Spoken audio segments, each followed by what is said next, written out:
南区国税局一届高等的创作者，邀请到台南应用科技大学美术系老师许琼珠来展出。老师的作品曾经受到阳明山、中山楼以及台南美术馆二馆、加金门文化中心等单位的展藏。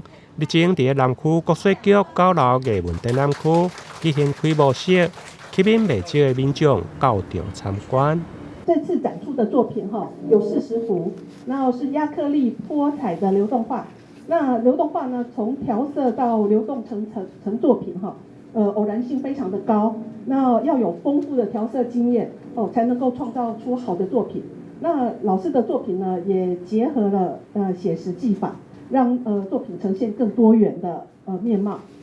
老师这一次展出一系列西画艺术创作呢，特别邀请大家一起来共享这场那个艺术的飨宴。那大部分的来讲，就是你大概要画面呈现哪些颜色，你就调几个颜色。比如说我要10个颜色，那就是一杯一杯变成满地都是杯子，然后一杯一杯之后呢，它就是一瓶一瓶倒进去，然后分层次。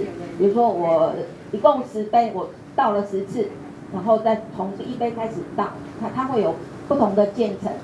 那因为那个细油呢，会让那个亚克力彩呢有一点点气泡，那个像那个细胞一个一个圈圈，所以你会觉得，亚克力彩怎么会有圈圈？这是加上细油的效果。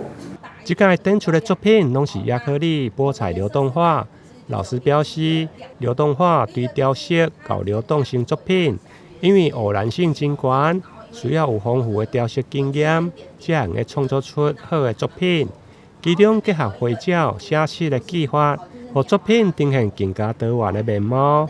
这届作品总共40把，展期对今日起到12月25，欢迎有兴趣的民众会用的前往南区国税局9楼的艺文展览区来欣赏。